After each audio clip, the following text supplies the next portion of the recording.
Come here. Yeah, you look great. Oh, I didn't shake. Oh, well. Shake. I guess I could. Post shake, post crack shake. I could thumb it a little bit. That's like, I'm already warmed up. Oh. Yeah, sure you are. No, this is very fruity.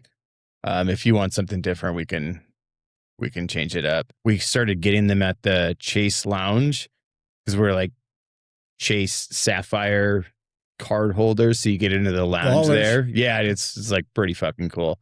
But anyways, they have these cool electrolyte drinks. So we just take like 12 of them when we leave. Nice. We're like, we pay $1,000 a year. We should be able to get these for free. I can pocket a couple. I can pocket a bunch of these.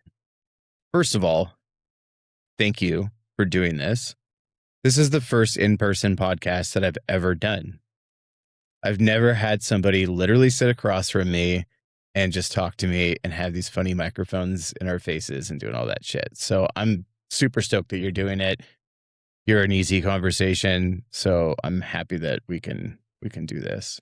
Well, none of this is abnormal for me. So right, you do this every day. Write down and do it. I have a whole list of questions. Some of them are from you, some of them are from me. But one thing that has been gnawing on my brain since I started with you, and I've never gotten down to like the core answer, is like, why do you own a gym? Like, I know you had a gym up by Tahoe in Truckee, and I know that did really well until you guys decided to move, make some changes, and you came up here and brought Fortitude to Bend. But like, why did you open a gym in the first place? Yeah, mine is more like a fitness journey, just like everybody else's, right? Hey, I started when I was young and I used to do this. And then time went by and I didn't do that as much. And then I did this. I think most people can relate to that. And so for me, it was just various different phases of life that I went through. You remember growing up and hearing that you should get good grades and go to college and get a job and then find somebody and settle in and have a fence and the house and the fence and the kids and the dog. That was definitely a path that was put out in our generation and definitely in my family. And so that was a path I was on for quite a while. And then there became a time where I was just really, at the time I was hurt, but I was also just dissatisfied. And I pictured my life to be something with a daily career that was something I either enjoyed, was passionate about, or could have a dramatic effect on people with. And I was coming out of the software world and sold software, and I wasn't very good at it.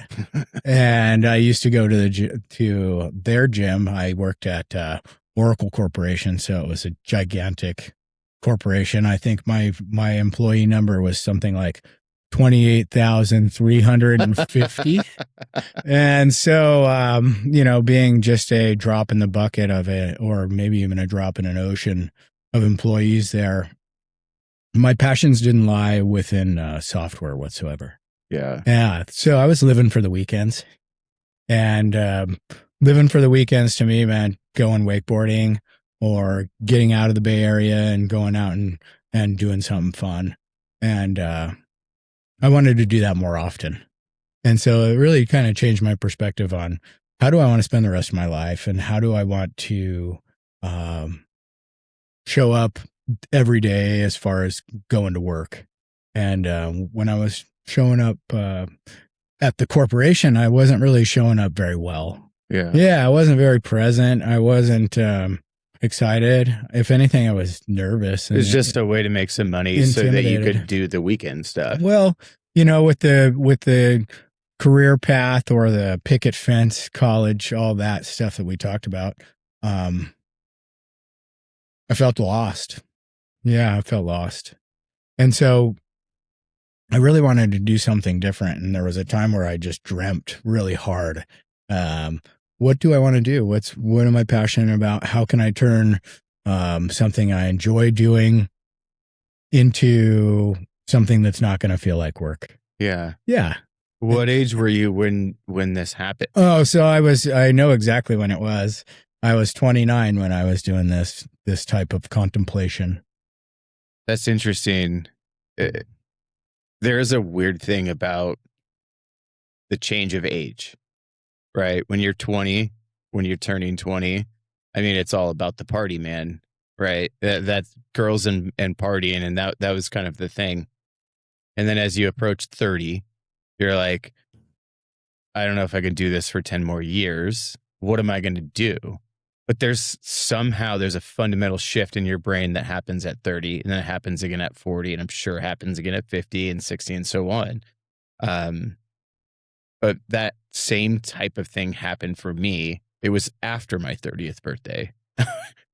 I was hungover for like 3 days, and that had never happened before. And I was like, man, shit's got to change. This is freaking wild. So for you to start that at just before that is pretty cool. Knowing that you're like, yeah, I got to do something different, but I still want this other piece of my life, this weekend piece. Yeah. So what that really became for me was, I wanted to become what I would call a weekday warrior, and not live for the weekends, and be able to, at the time, the things I was really passionate about were wakeboarding and snowboarding. And so for me, I wanted to be able to snowboard on a Tuesday. And that's not really possible when you're working in the corporate world. That's just not the way it goes. You know, you roll the hours that the corporation dictates to you, and you probably work even a little bit more overtime. And then on the weekend you get released. But, for me, the hardest thing that I recall doing was these Sunday nights, I'd just stare at the ceiling and go, oh man, I got to go back to work tomorrow. Oh, really? And I would just have dread. And I had $1 million quota at the time. I had to sell $1 million worth of software a year. The objective was to make 50 phone calls a day. Oh, and I was calling people that were much more intelligent than I was, that were much more educated on the product that I was selling them. And I just felt kind of inept. Yeah. Yeah. And so I wasn't seeing myself wanting to do that forever. And I definitely didn't see myself being that successful at it. And so I had this really deep desire that I wanted to be an expert in something. And I don't know what an expert is defined by, but in my opinion, I was no expert at software sales, and it wasn't where I wanted to have my future. And I was already along that life path. I was married at the time. I had the house. I had the dog. The fence. I had the fence. Yeah. And then the kids were like in the really near future. They were on the horizon. And so, when you have that situation, you're kind of set up that, oh, this is now the path that I've chosen. And it comes with certain circumstances, like continuing to pay the mortgage. For me at the time, my wife was a pretty big breadwinner. And so she was holding down the fort for us in certain ways. And for me, I wanted to potentially change my life and change my career, but I didn't see an opportunity or an option for that. In particular, because if you have the kids, then the breadwinner stops working, because I didn't necessarily see myself as Mr. Mom. And man, that was just kind of a predetermined, all right, here's what you're going to do. And potentially you're going to be a career guy for the next 20, 30 years of stressing on Sunday nights. Right. Right. Dang. So were you already training at that point in time? You said you went to the gym on the weekends, or you used the facilities there. Yeah, but actually, were you training hard? I would work out at lunch. Yeah, so I would they would encourage you to not leave the campus during lunch, meaning they brought nice restaurants and things to the campus. They brought your dry cleaning to your desk. So the whole objective was to keep you around and keep you working. Sure. And they had a great gym. I mean, it was beautiful. Had a swimming pool, had a beach volleyball court, the whole nine, indoor track, basketball court, free weights machines. And I'd see these young people personal training, and they were my age at the time because I was a young guy. And I'd look at them and go, that's something I'd have some interest in doing. I'd always lifted weights. I had this big influence in my life when I was 13 who taught me how to bench and squat. He ended up being my wrestling coach. He was my Spanish teacher. And so he was one of my first, like, very influential male mentors. Mm-hmm. And I've had quite a few of them in my life, fortunately. And so, yeah, he definitely taught me how to lift weights. And then I was doing that at the age of 26, 27, 28, working in the corporate world. I was kind of still using those same principles that I learned back then, but I wasn't training people. And I really didn't have the inclination to train people yet. I didn't know what that looked like.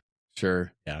But what I did think was there's no way I can go back to making the amount of money that a personal trainer might make, especially entry level, with the situation that I was in, right? My mortgage, kids on the horizon, all those things. So I had a lot of financial pressure to succeed.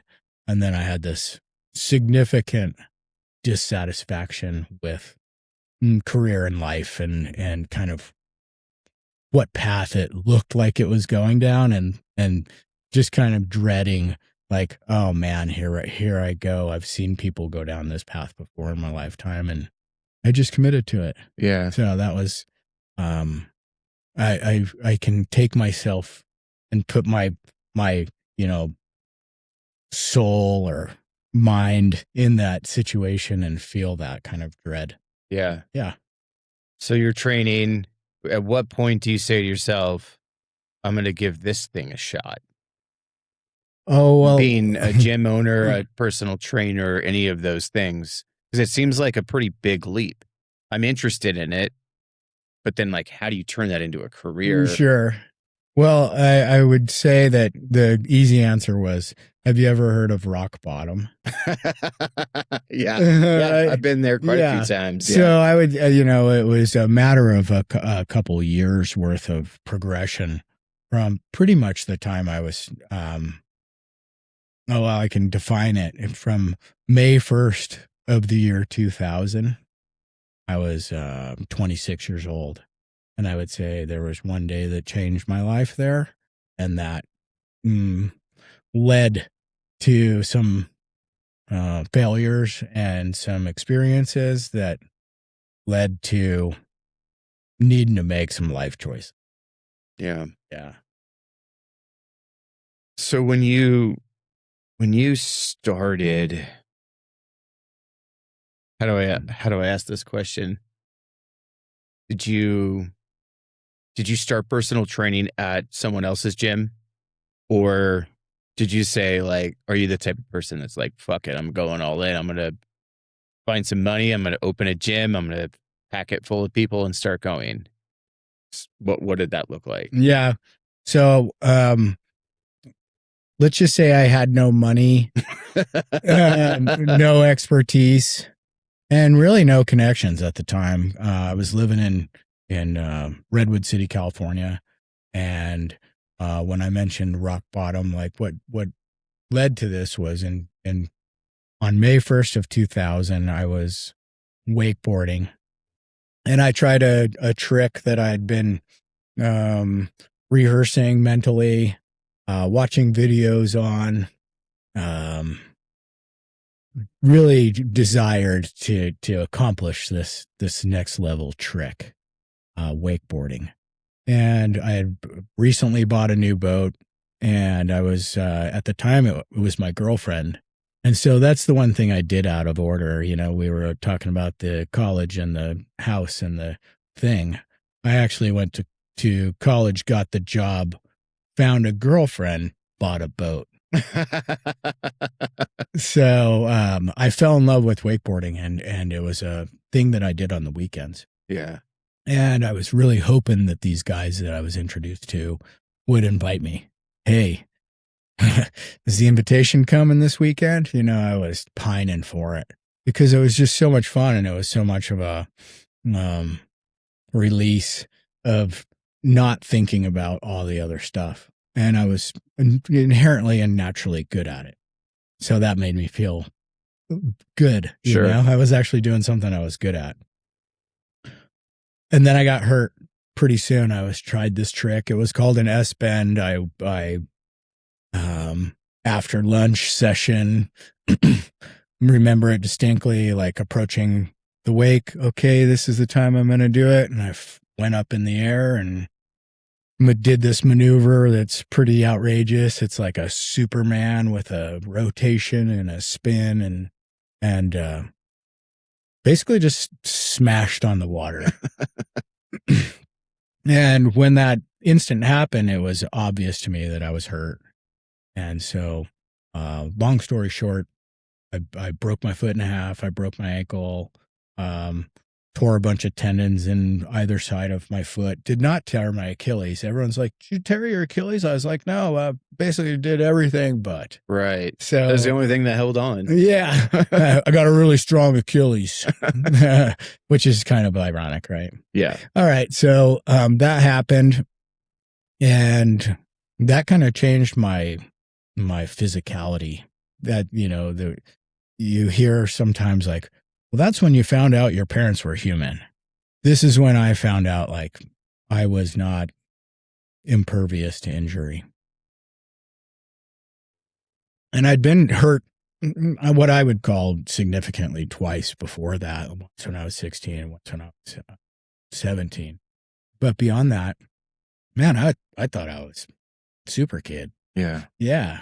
I would go out there and put my body at risk regularly without too much forethought, because hey, I've gotten this far. I've been hucking my carcass for years, in particularly to impress my brothers when I was a kid. And when this happened, it was like, oh, I can get hurt. Yeah. And then the long story short is I'm still hurt from it. And so this is 26 years later. And so the first 3 years of that really led to a downward spiral of not being myself, not feeling confident, not doing a job I liked, and then not being able to live for my weekends. And really kind of diving towards that rock bottom, which led towards I got divorced. I ultimately married the girl that I had the boat with, but 2 years into our marriage, I got divorced. And so this really spurred a transition for me where I was like, well, I'm no longer married to the Bay Area. I'm no longer married to corporate life. And by that time, I wasn't selling software. I was like selling insurance, and I was trying to find my way through not selling software because I wasn't very good at it, but it was also a tough time. It was like when the bubble burst. Yeah. So when the bubble first burst and I was hurt, I could hide for a while. And then after that, it was like, oh, well, the guys who got through that are now like kicking butt, and I'm basically looking for a job. Yeah. So I would like to call it, I got released or re-released into the wild. Attaboy. Yeah. And that's really, it might have been pretty dark at the time, but that was really a huge turning point for me in transition of going from, you know, like playing other people's game and life path to like, I'm going to buck the system. Yeah, that's, I mean, aside from me sharing my whole story, I have some similar paths in there. I didn't necessarily go to college, get a wife, and buy a boat. I got a job early, bought a bunch of toys, a truck, a quad, didn't go to college, then finally went to college, then realized what it's like to come out of college at 25 instead of 21 or 22 like most kids do. So it's pretty life-changing. right? It's just like all of a sudden you're like, oh shit, what do I do? So let's maybe fast forward a little bit to you starting your first gym and tell me what that was like. That was up in Truckee, right? Well, it's really actually in Tahoe City, California. So when I got divorced, I moved to no other than Tahoe City, California. Hell yeah. And people might go, well, how the heck did you choose that? And I'd be like, well, I grew up in Colorado. I went to 2 years of high school and 4.5 years of college in Wyoming. I moved to San Francisco, mostly because my brother lived there. And everybody else I knew was either going back to their respective town in Wyoming or they were going to move to Denver. And it was like, well, I've already spent time in both those places and I'm ready to do something different. And so moving to San Francisco was a great big opportunity.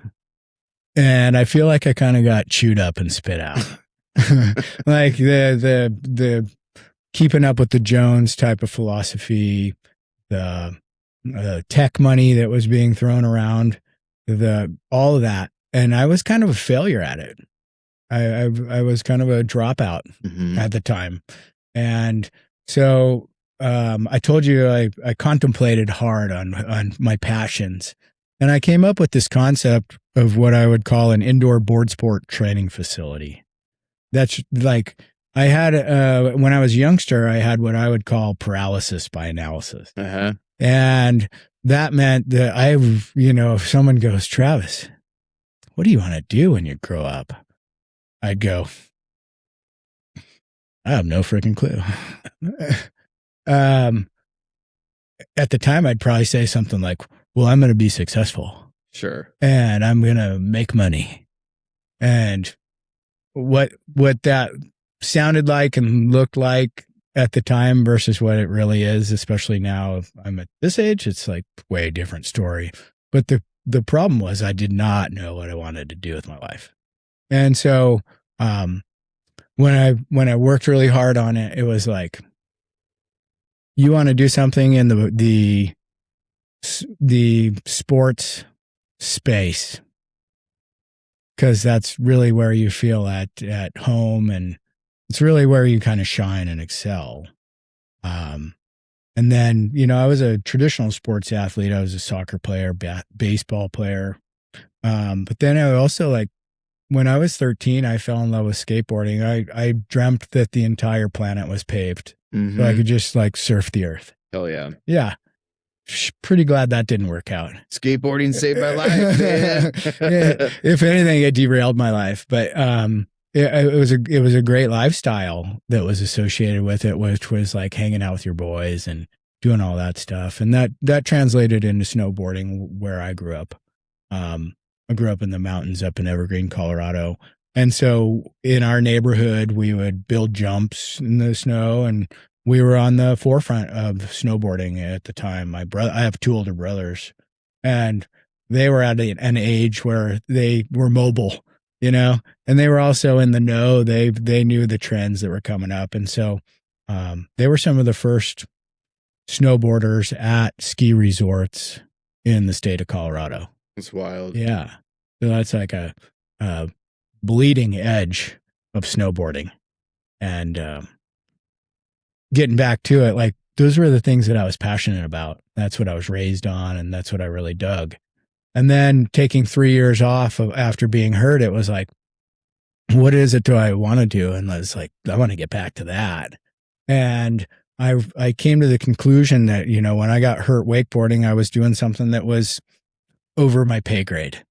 And when people want to learn these types of things, they're either going to pay the price like I did, or there's got to be some better way. Yeah. And my better way that I came up with was to have some type of forgiving environment to learn board sports tricks, basically. Yeah. Yeah. So there's plenty of people who, then you got to recognize that this is the year 2000.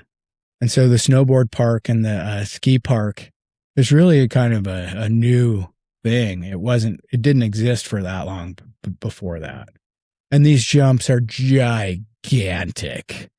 I don't know if you've seen what these things are, but it's what you see now in the Olympics. Yeah, half pipe, but we're talking like freestyle snowboarding. Right. Yeah, gigantor jumps.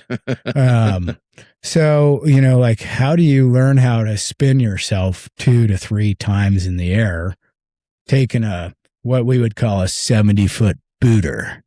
And then the booter, and then, you know, not casing the landing or overshooting it or just landing on your head.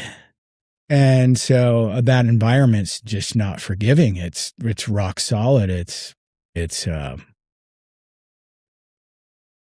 great way to destroy yourself, to fuck yourself up, for sure. Yeah. So, what's the progression there, and how do people do that differently? So that's the path I was headed on. So I moved to Tahoe. I became a snowboard instructor. The roundabout way is I went up to Alpine and I interviewed for a job with this guy. His name's Shadar Edelman. And I said to him, I was like, yeah, I think I want to create an indoor board sport training facility. So I want to work at the snowboard park. And I want to help design these jumps and watch these guys do all these tricks and then be able to coach those tricks in an indoor facility. And it seemed like the route for me. And he goes, he's from New Zealand. So, you know, he says, you don't want to do that. And I said, what? He goes, you want to be a coach. You want to be an instructor. And so he happened to be hiring for snowboard instructors rather than hiring for the park. That was a whole different department. Yeah. But little did I see through that part. But he said, yeah, you want to be a coach. Or, you know, in that world, it's called an instructor. And I was like, yeah, you're right. I want to be an instructor. For sure, dude. That's exactly yeah. You know what I want. But no, I bit into that really hook, line, and sinker. I was like, okay, I want to be an instructor. And I thought I knew how to snowboard pretty well because I was 30 at the time. I started snowboarding when I was 13. Stopped skiing at 13, basically exclusively snowboarded from 13 to 30. Started skiing when I was 4. So that was kind of a big thing to give up. And that was this culture clash that was taking place too. And so, you know, snowboarding finally was becoming more available. That was a and fun accepted. era in snowboarding. Oh yeah. I mean, you take skateboard and surf culture to the golf club. Yeah. That's kind of what snowboarding brought to skiing. So it's fun. And I have these tendencies of being quite conservative. That's kind of the baseball player, soccer wrestler in me. And then I have these other tendencies that are just kind of like, fuck that. And so with that is the culture of snowboarding and skateboarding and the kind of that rebellion. I got that in me. Oh yeah. Yeah. Something that you said in there is really interesting. And I don't know if you recognized it at that time, but just to come up with the idea of finding this little pocket that you can help people in. That's an interesting thing because what I normally see out of adults or entrepreneurs or business people, whatever you want to call them, is they're looking to solve big problems and make big money, take big risks, things like that. And I've done something similar to you in my life. Like I've tried to find the little tiny pocket where it's like, man, you could really fuck yourself up if you try a 720 and you can't even land a 180 on a snowboard. Like, what are you trying to do? You're just trying to keep up with the trends, the culture, your friends, whatever. And you're like, well, I'm going to just make an indoor thing for this. And I don't know if it was like, all right, put your snowboard on. We're going to fuck around on a trampoline. Or if it's like, hey, we have one of those artificial, I don't even know what the hell they are. Those those ramps that are made out of like fake grass or whatever. Like, I don't know what you were going to do there, but it doesn't matter. It's the way that you think about that problem. And I think that is really interesting. And I'm wondering if you took that same thing to the gym after this venture, or if you even recognize that that was something that you do. Like, what does that look like in your life? So I would say that this is my path that I was on. And so the dream of the indoor board sport training facility was that. It was a dream.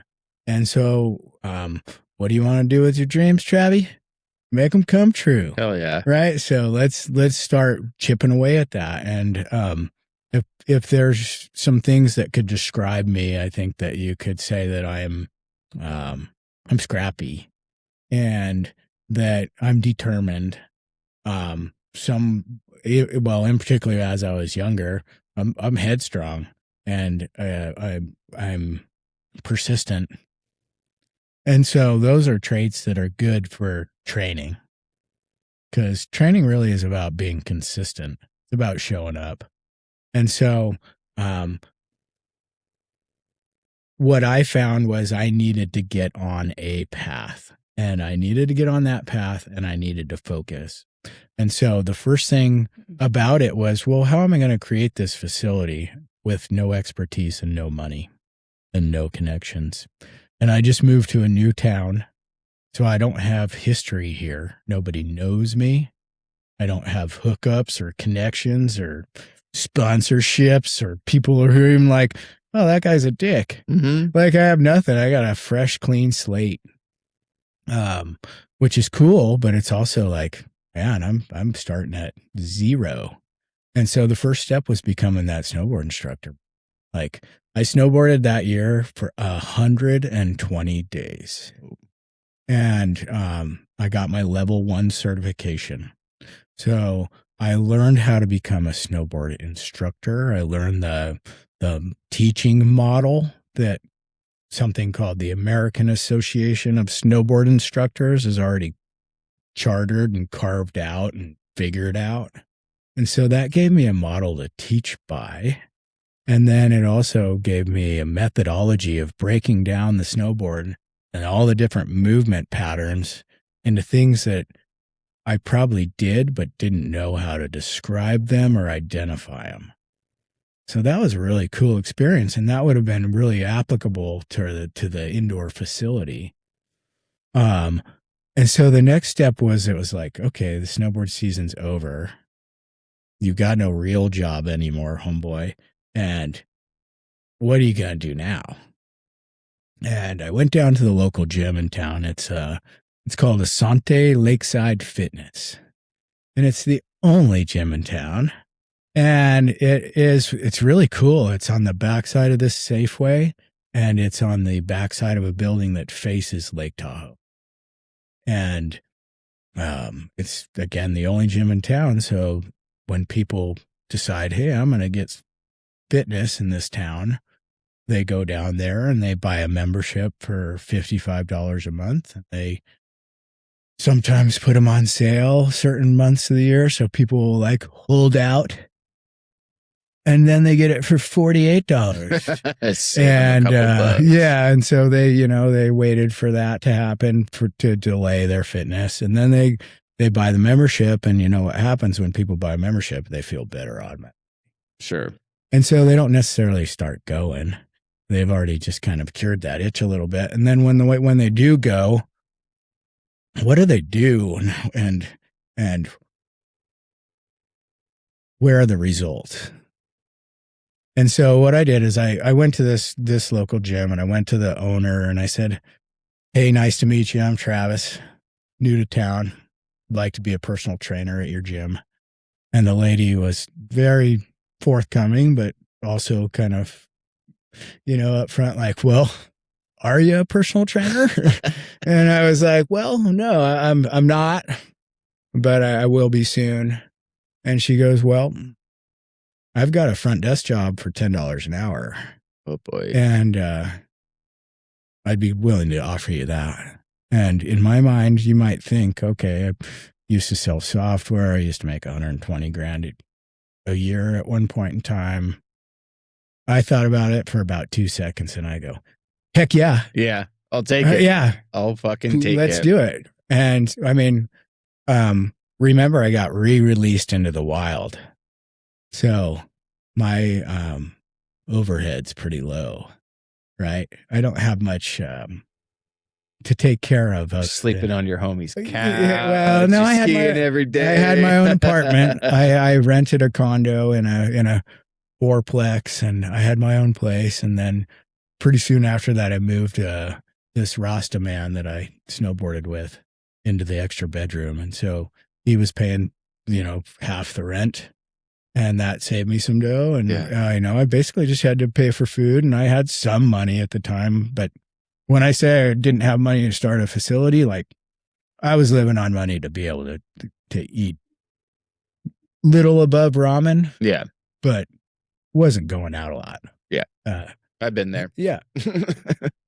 Great times to look back on as far as like not having much responsibility.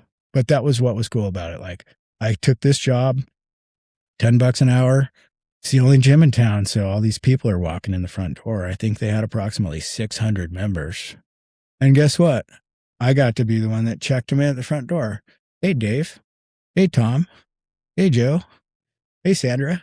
Right. So they're coming in each day. I'm meeting them. I'm getting to know everybody in town. I'm getting to know everybody who works out. I'm studying for my personal trainer certification. I'm getting my cert, and there's another girl that works the front desk. Her name's Kelly. And I say, hey, Kelly, I'd like to personal train you for free. She says, heck yeah. And so we're basically front and center of the gym. I'm personal training Kelly. Kelly works at the front desk. So when I'm not there pumping myself up at the front desk saying, hey, I'm now a personal trainer, she's there. And they go, hey, we saw you training with Travis. What's that like? And she's like, it's fun. He's doing things a lot different than maybe I would have exercised before. And it's fun and it's challenging. And she was a snowboarder as well. And in fact, she ultimately became Shadar Edelman's wife, which is cool because ultimately she became my first trainer. Nice. Like 6 years later. So let me stop you really fast. I have so many questions about this part. You said, can I train you for free? And the person's like, hell yeah. What did the owner say? Get back to your front desk position. What the fuck are you doing, training? Or were they just like, yeah, do whatever you want. I don't care. No, it wasn't like that. I started working there. This would have been, I moved to Tahoe in October of 2003. Ski season happened. And then this is March, April that I start working the front desk. It's probably now late July. And so I'd had time on the desk, time to get working on my personal trainer certification, all knowing the owner's like, I know what you're up to. Yeah. You're working your way off the desk into a personal training role. Yeah. So they allowed it. Yeah, it was agreed upon. It was a predetermined path. Like she wasn't surprised that I was going to become a personal trainer. Sure. Because that's what I told her I wanted to do the first day she met me. Right. Yeah. Yeah, the expectations were set. And then so you start the training process with this person and they say you're doing things a little bit differently or you're doing different moves. Were these moves that you knew before? How did it differ from the training program that you were in, the personal training program? Well, I studied this thing called the National Academy of Sports Medicine. And it's a book at the time with some videos, I think, supporting it. We got to remember we're in 2004. They gave you a CD-ROM. That's not far off for sure. The future ones I know from that organizations were still on CD-ROM. So let's see. She said that it felt different or maybe we were doing something different. First of all, what is different? And then what's the norm? You know, like that's the big question about like, well, how do I get fit? And people go, well, I'm going to join a gym, or they go, I'm going to start running again. Or they go, hey, I started doing push-ups yesterday. And there's like, in my opinion, there's a problem with all three of those that happen, that you would hope wouldn't happen, but they basically happen to everybody. And so, I think that I wanted to train people effectively. This evolved over time, but I think the intent originally was to do it right.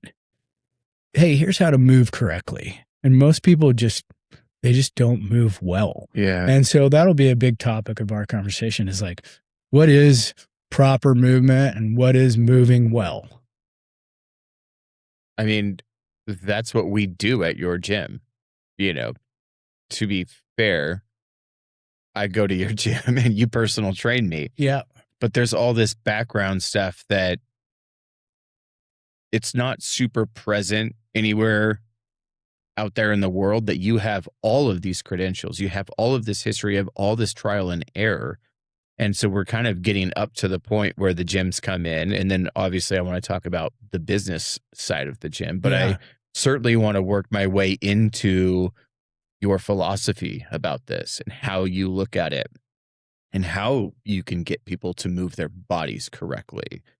I think a lot of folks are similar to me. Probably the men, we trained for sports, right? But we were trained by our coaches who were old men, drunks. They were just like, whatever. They were just your football coach. They were just your baseball coach, your soccer coach.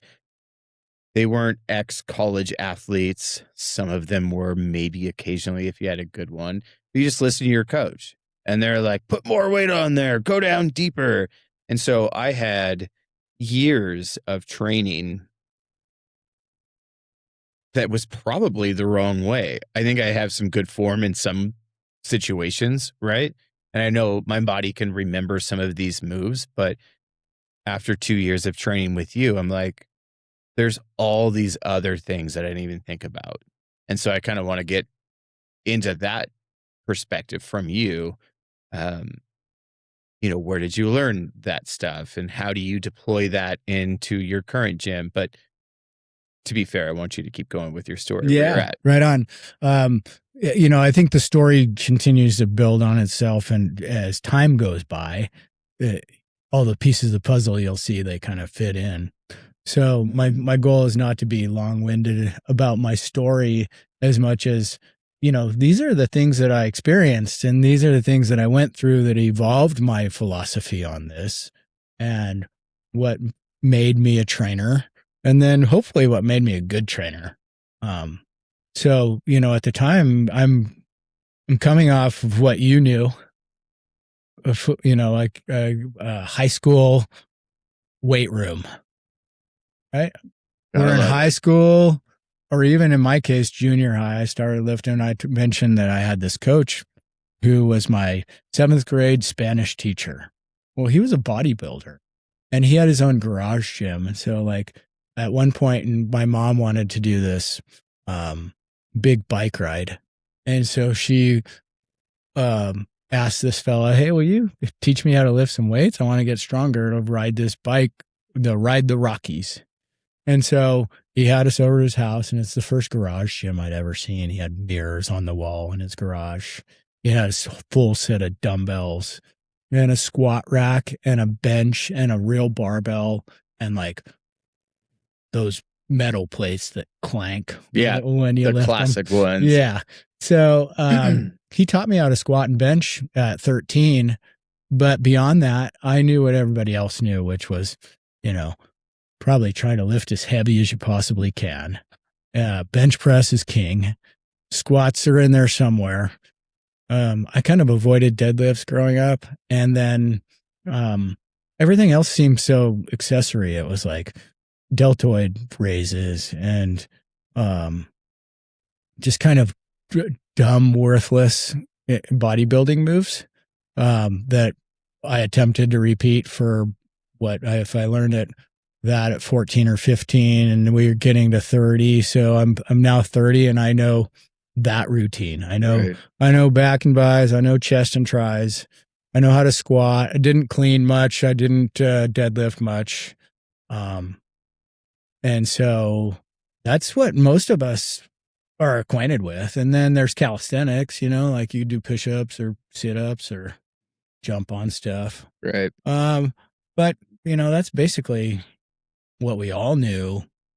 Didn't vary much. Yeah. Right. It didn't. So, this is back in the day before the internet. So you saw the same Men's Health magazine that I saw, right? Like that was one of the only sources of where to get workouts, maybe.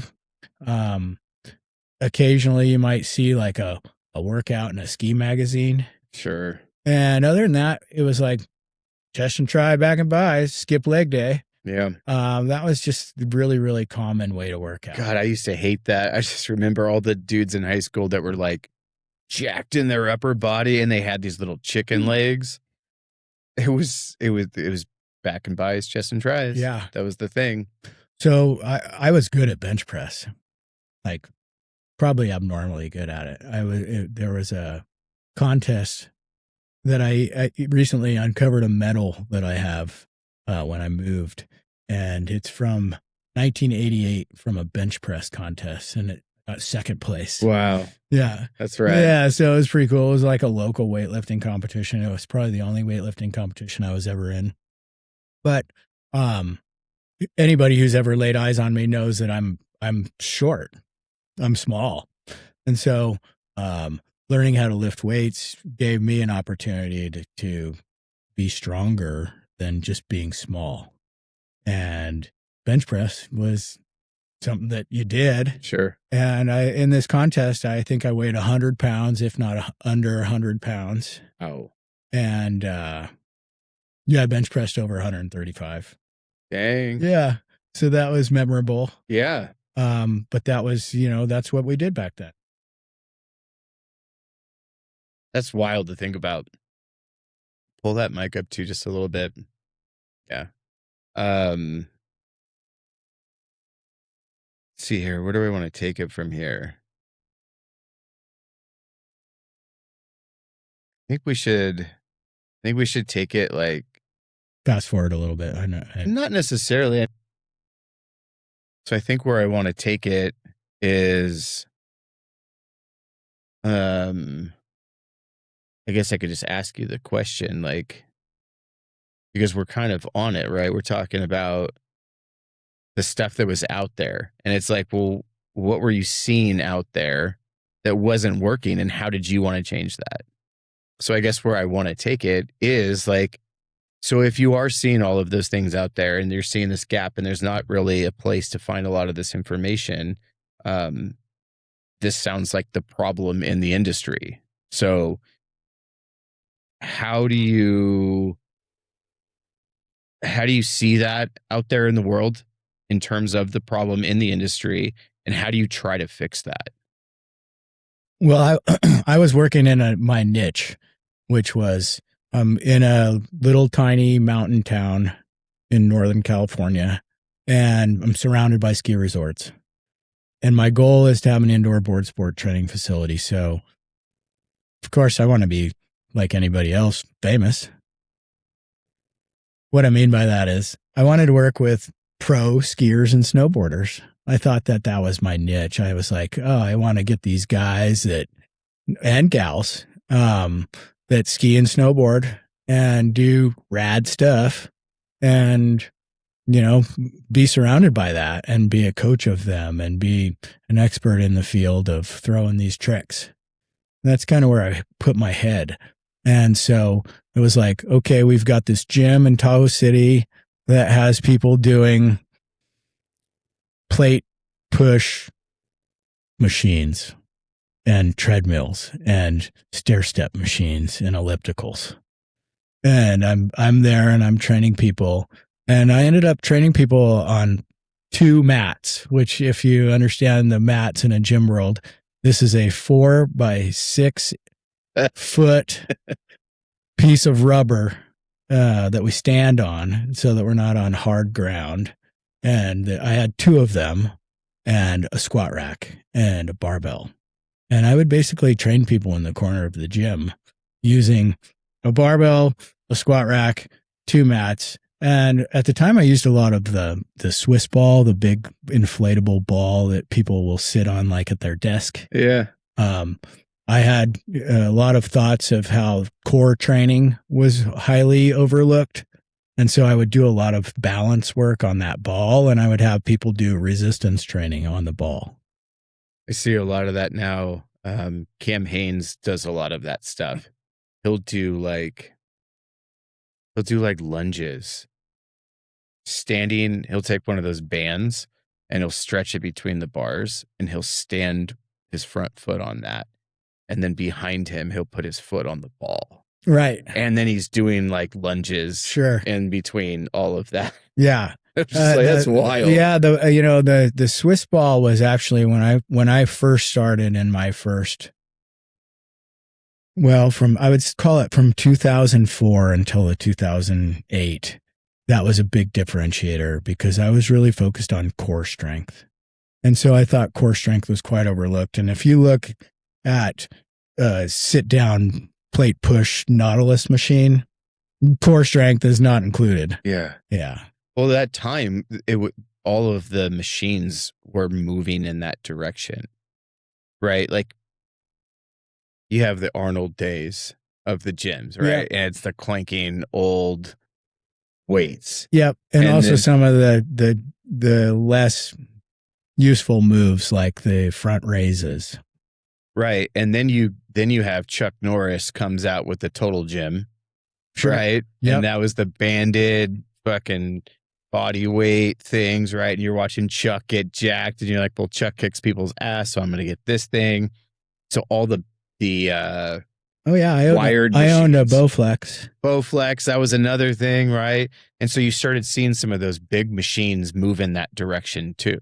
Yeah, well, that's the home market, which is a whole different competitor. Sure, but even the gyms, in the gym, 24... at 24, we're just talking. Hey, you've got a chest fly machine, and you've got a chest press machine, and you got one that goes up about 45 degrees over your head, and you might got one that goes up 90 degrees over your head, and then you've got a one that you do leg curls with, and you do another one with leg extensions, and a big theme that's going on there is these are what we would call single joint movements.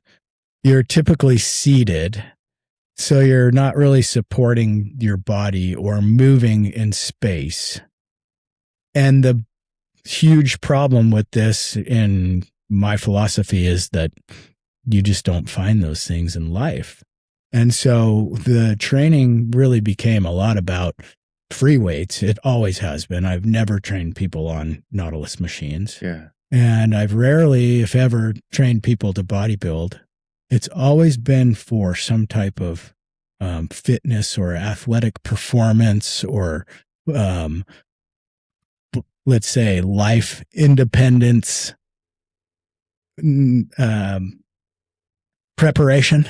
Yeah. Right? It's a whole different thing to think about going to the gym to have your body be strong and capable and flexible than to look good in the mirror. Like how it's the side effect is the mirror. The intent for me may have started in the mirror, but the way that I train people has almost zero to do with the mirror. Yeah.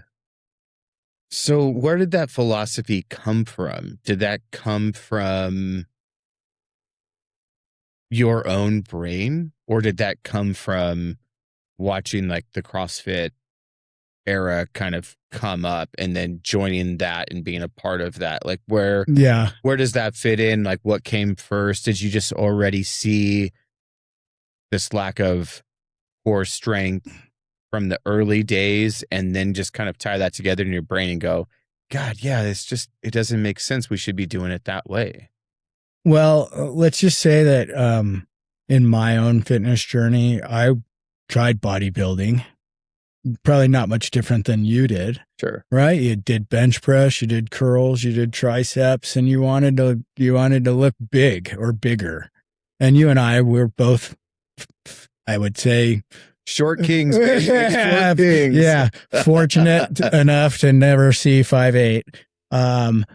When you're in that stature, you want to be bigger.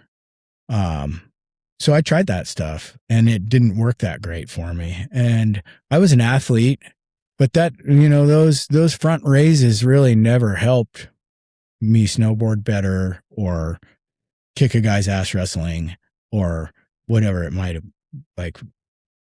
been applied to. Yeah. So I think it was obvious that there was things missing.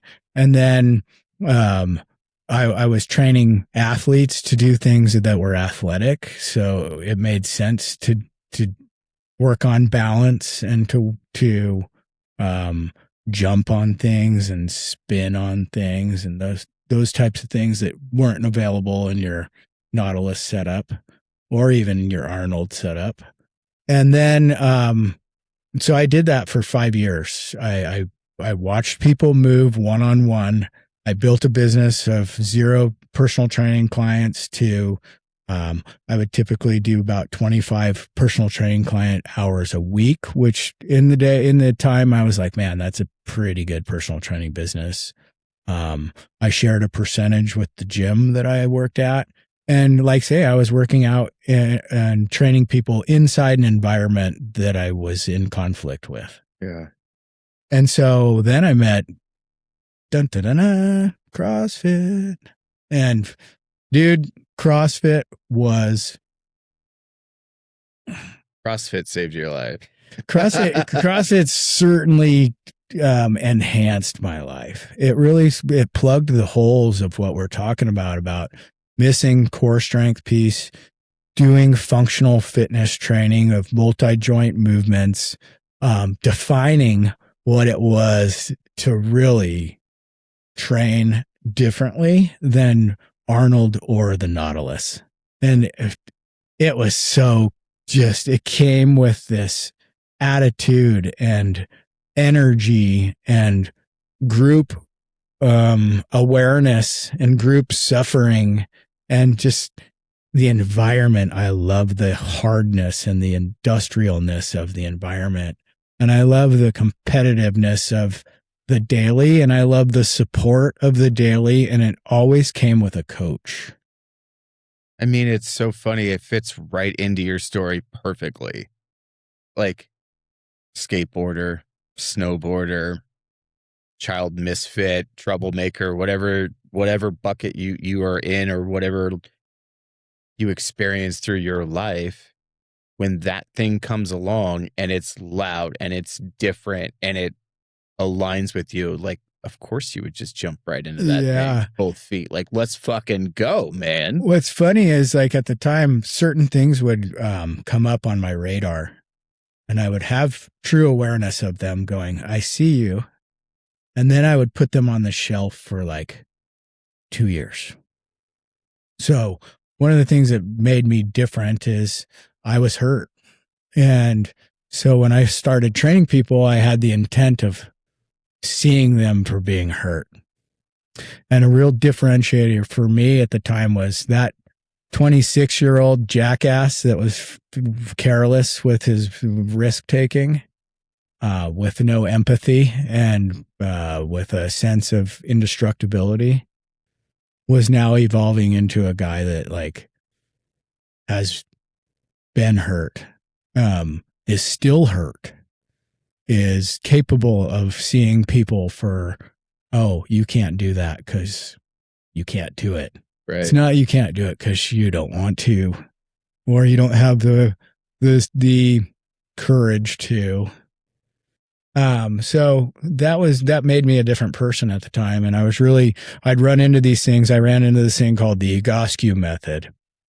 And it's a whole training regimen and philosophy based on restoring load joints to neutral positions, that's kind of a big way to say, if your body doesn't line up well and you experience pain or lack of performance, it's because you're not in a balanced and neutral position. this was a big part of my differentiation of coming up as a trainer, because I was really interested in having my own injury get better. Yeah. And it was a slow burn. I think it's great. It's like, I mean, the story in my head that I'm hearing, it's the same as what you're saying, but it's slightly different. It's like, I was on this journey to fix myself, and then I had a gym, you know, like the gym is the byproduct of your journey and you trying to heal yourself and change your personality, not necessarily your personality, but like change how you view things, right? You kind of were reintroduced to the wild. You thought that whole path was like, okay, hey, this is not for me. So I have to make this change. I got to go in this direction. So this is all about you in this process. Yeah. And I don't say that in a bad way. No. It's not like all about you and you're this egomaniac. It's like, no, I have to be a better person, and I have to fix my body, and I have to do the things that are right and best for me. That's fucking wild that you were able to get to this point in life, have a successful business, be growing that business, and in a better mental place for that as well.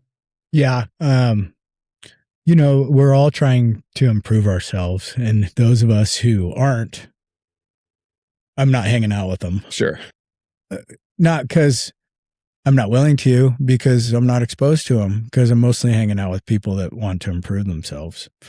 And I absolutely wanted to improve myself. I had plenty of things to work on, and I was a work in progress, and I'm still a work in progress. Of course. Therefore, this evolution of going from watching people move for 5 years, and then in those 5 years, I would teach group fitness, which was ski conditioning class. I wanted to get people in shape for skiing and snowboarding still. It was just like my indoor board sport facility was transforming, or I was falling into my niche and finding my place by still staying focused on my path of training skiers and snowboarders and keeping them from being injured out on the hill. It just turned into personal training. And instead of training professional skiers and snowboarders, it turned into training what I would call, without judgment, ski moms. Yeah. Yeah. Like, first of all, women were willing to pay for personal training. Women were willing to ask for assistance. Women were willing to show up more regularly and also allocate funds for fitness. And they were also not above asking for help, thinking that they had it all figured out. So if we look at my male clients at the time, or non-male clients at the time, a lot of guys think they've got it figured out. They've got their program that we were talking about that they still are using from high school, and what they're not getting, they're supplementing with what they get out of Men's Health. They're off the couch athletes at 27. They're off the couch athletes at 30. Then they become the off the couch athletes at 40. And then we start talking about the range that I really care about, which is the range that we're in now, which is the 40 to 70-year-old. And so some of those guys are finally coming around going, man, I have been a non-gym guy for a long time now. That was me. Yeah. That was all me. I was like, I haven't lifted a weight since high school, but it's now time. I got to do this. I was 38 when I started? Yeah. Yeah. Somewhere around there. And when I met you, your back hurt. Yeah. But still fucking hurts. But yeah. But you know, like parts of you, were experienced, is what I like to say. Like your body parts you were coming in with a body that had been with you for the last 38 years. Yeah. And that's what we see in my gym, is we see this person who's coming in at this later age in life. Some of them have been working out regularly. Some of them have been recreating regularly. Some of them have been taking care of business, which most all of them, even if they've been working out, they've all been working hard. And most of them have had to sit many, many of those hours to get there. Also me. And they've also put other people in front of them as far as priority of their resources, time, importance. And so I think that around this 38-year-old guy, he finally gets to be that age and he goes, man, maybe I should do something about this. I'm not getting stronger. I'm not getting thinner. I'd still like to do the things that I'd like to do. Like in your case, you had a baby on the horizon, which to me says, if anything, picking up something that's going to get heavier every day. Yeah. And she gets heavier every fucking day. And then to have the wherewithal to be able to keep up with a kid, to pick up a kid. But then, when she's 8, to be able to take her skiing and you be capable of skiing. Yeah. And when she's 14, going on your first river raft trip and, those things that you have to be capable of independently keeping yourself alive.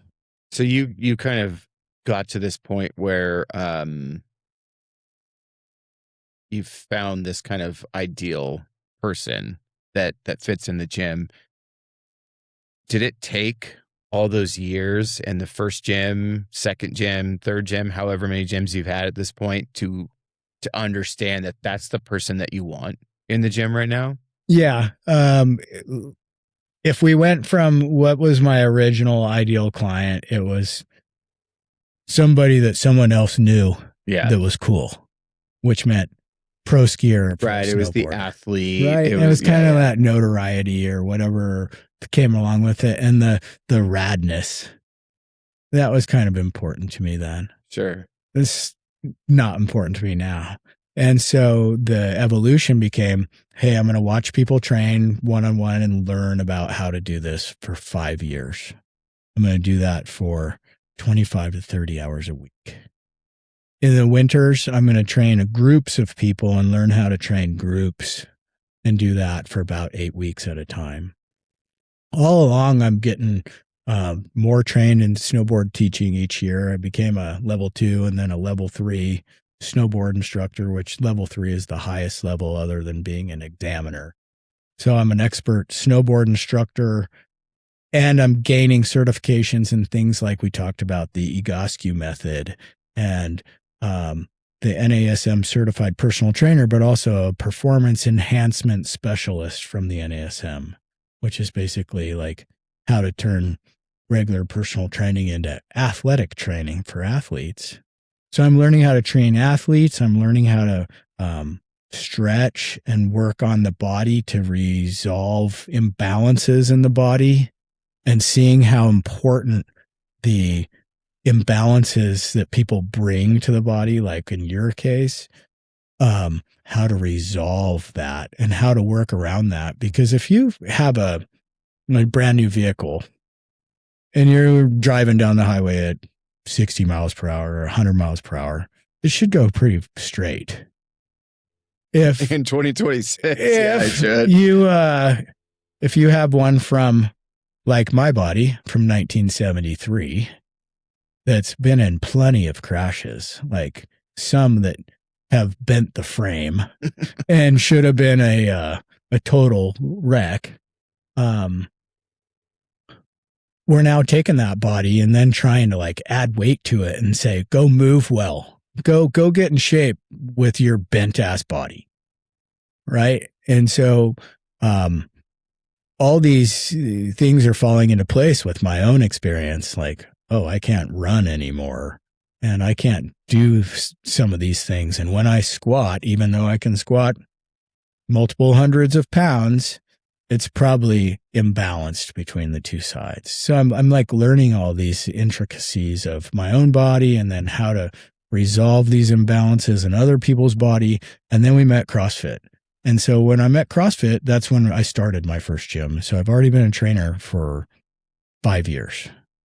And then we're now introducing movements that are above a lot of people's pay grade. And they're bringing that body that we're talking about with that I like to adoringly call it experience. We're talking about they're broken, they're tainted, they're tight. They've broken their collarbones before. They've had back surgeries. And Tahoe was super common to have it. If you didn't have an ACL surgery, like you hadn't been there long enough. And there was plenty of, I think at one point I had 3 people in my gym that had broken backs within the last 5 years. Jeez. And things like that. So we're dealing with a clientele that's like been through a lot. And now we're doing some moves that were over many people's pay grade. And so that was a environment where we had to be our own self and our own self monitor of how to guide people through that process. And then, ultimately decide how to scale and modify things. And scaling and modifying things can differentiate you from one gym to the next, because the next gym either encourages it, discourages it, embraces it, is clueless to it, or is just too fresh in the industry to know better. And this is the problem with where CrossFit got its poor reputation. And in particular, because of the way trainers would come up through the organization. Oh, you're the best athlete in the gym. You're the fastest. You're the hunkiest. You're a trainer now. And so you show some interest, and then you get this, you take a course, and then you go for a weekend seminar and you pass a test, and now you're a trainer. And now you're the next guy who's, let's say, for lack of a better word, yelling at the next group of people and encouraging them based on your philosophy and how you came up through it on how much weight to add or how much intensity to have, or, how it should be done, and get them to be badass. Yeah, that's like yoga, right? Do you know what you have to do to become a yoga instructor? You sit through a weekend training session with the company Yogi or whatever. It's called teacher training, and they make a bunch of money on it. So it's like $6,000 per person.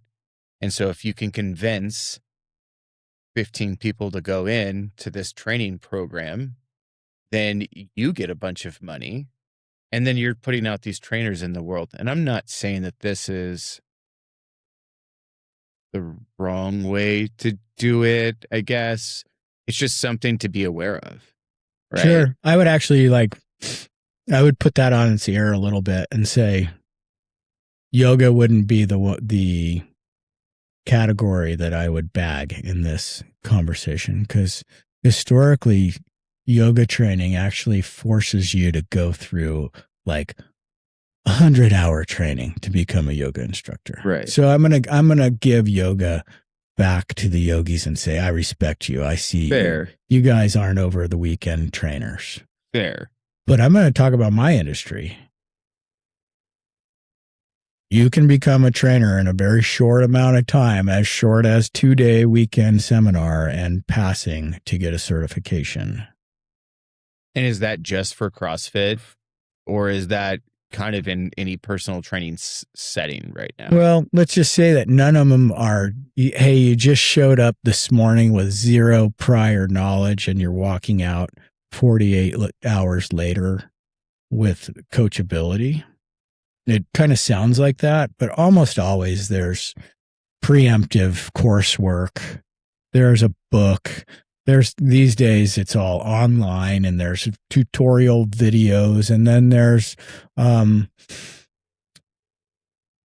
pass fail questionnaires at the end of each segment, and then ultimately it's building to a test that it's going to cumulatively get to. And so I don't want to throw it under the bus too hard and say, hey man, this isn't legit. People get their certifications in a weekend.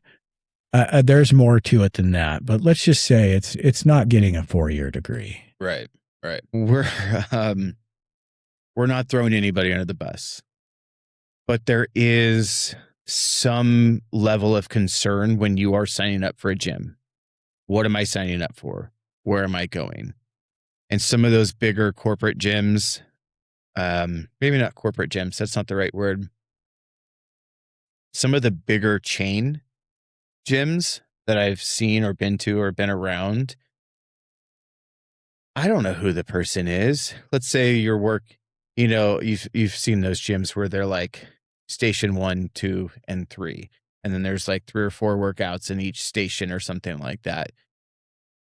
I'm just going through and just doing it the best I can. I don't have a fucking clue what I'm doing. I don't know if I'm doing them right. You've got 30 seconds to do the workout per line item in each zone.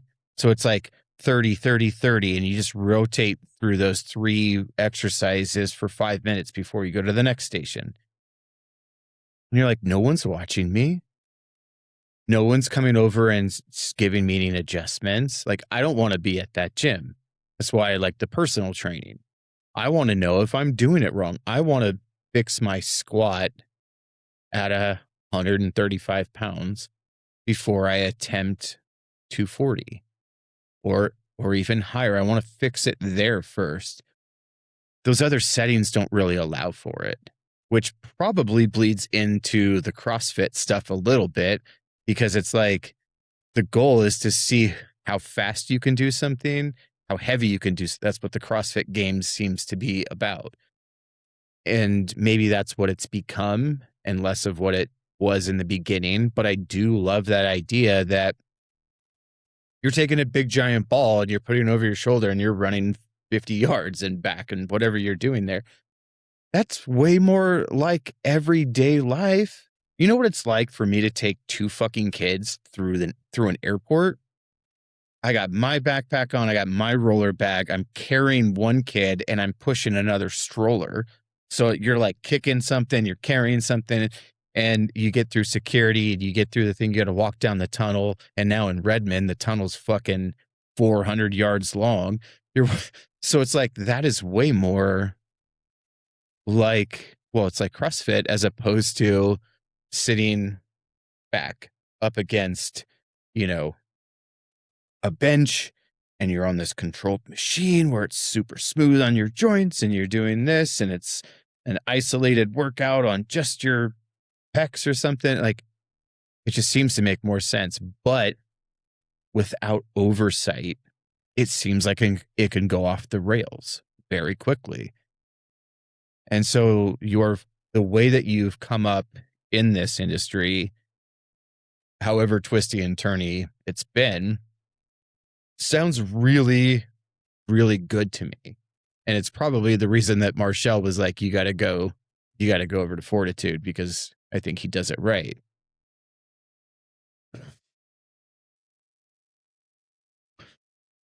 We're talking about a couple different environments that are available to people. You've got what we would call a Globo gym. And that term, it could fit a lot of different places, but it's, we're looking at stereotypes. So a Globo gym is a gym full of equipment with a bunch of different people in it, all kind of doing their own thing. And you'd look at it and go, what's that look like? And you might look at a couple people and you go, well, that person knows what they're doing. And you go, well, that person's wearing their headphones, so they're not approachable. And that person over there doesn't look like they know what they're doing. And that person over there just looks like they're grinding away. Right? There's a lot of different looks inside just that environment.